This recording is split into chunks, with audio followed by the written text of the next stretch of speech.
Et nous partons pour l'Angleterre avec David Lowe.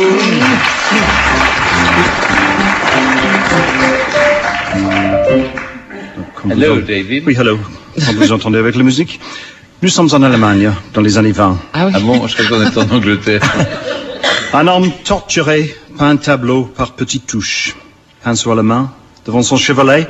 Il réfléchit, hésite, et inconsciemment, dans sa réflexion, se tapote du boudou, pinceau couvert de peinture, le dessous de sa lèvre supérieure. Puis il tourne la tête et voit son reflet dans un miroir. Et surpris par l'image qu'il aperçoit, un homme moustachu, il s'exclame d'une voix forte et distincte. Hey! Hey!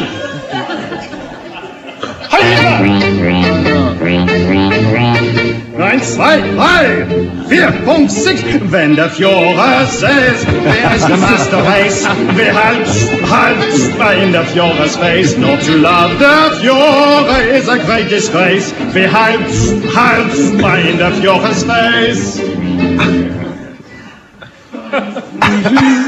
Je crains pour votre santé mentale. Le journal The Times est revenu sur un épisode méconnu de la vie d'Adolf Hitler cette semaine. Il semblerait que pendant la Première Guerre mondiale, le futur Führer s'est adonné au cricket contre une équipe composée d'officiers britanniques, alors prisonniers de guerre. Bien qu'Hitler était en convalescence suite à des blessures au combat, l'ablation d'une testicule est parfois douloureuse, il observe de sa chambre les prisonniers voisins jouer un jeu de balle interminable.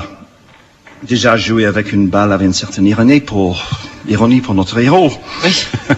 On dit que c'est le jeu de cricket qui donne aux Anglais la notion d'éternité, l'équivalent en France de la salle d'attente d'une dentiste, par exemple. Hitler s'interroge sur ce jeu suspect, qui considère comme un entraînement secret de la force militaire anglo-saxonne, un peu comme Coubertin et le rugby. Le futur Führer s'empresse alors de former une équipe allemande. Le 11 de Hitler contre le 11 britannique. On ne connaît pas le résultat au match, mais on soupçonne l'équipe allemande d'avoir perdu, puisque le Führer, suite à ce match, a voulu modifier les règles du cricket, les jugeant trop efféminées pour la virilité allemande, en imposant une balle plus large et plus lourde, et en retirant toute protection du corps, une sorte de blitz cricket. On peut imaginer au break, pour la pause thé, Hitler qui s'impatiente dans son bunker, essayant de motiver ses joueurs. Gottverdammte! Wir haben nicht Kartoffelmunster im Rechtlichter! Gerechnet gefunden so viel Dummköpfen!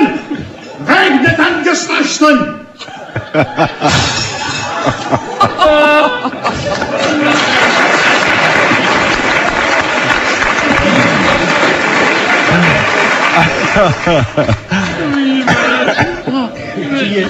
qui est tout le contraire du flegme britannique.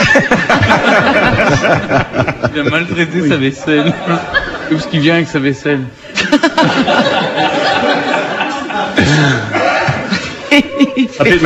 Adolphe.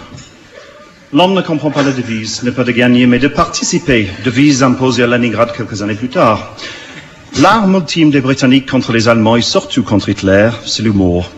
D'ailleurs, si les Allemands avaient un peu d'humour, ils n'auraient jamais pu prendre Hitler au sérieux. Peintre raté, bouffon, sexuellement amputé, végétarien, promoteur de l'Holocauste, problème de flatulence, moustache, balai brosse, tête de fouine, marchant au pas de doigt.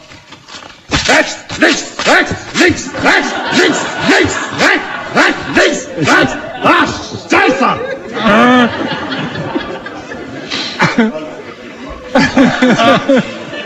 Faut pas toucher au cricket.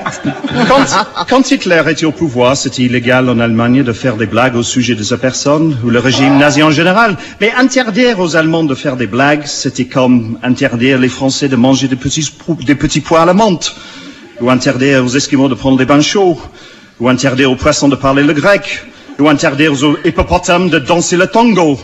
Bref, c'est interdire ce qui n'existe pas par nature. Une comique allemande a dit que si ces soi-disant blagues n'étaient pas drôles, au moins, elles étaient bien construites, comme un BMW. 1000 Jahre Spitze! Une blague qui peut durer 1000 ans. Hitler a accédé au pouvoir parce qu'en Allemagne, il n'y avait pas de tradition de one-man show. le stand-up. Mais c'était plutôt rassurant pour les Anglais de savoir que Hitler ne comprenait pas le jeu de cricket.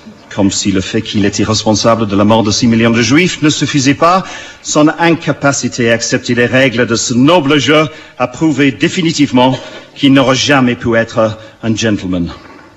Et voilà, la semaine prochaine, Staline et le badminton.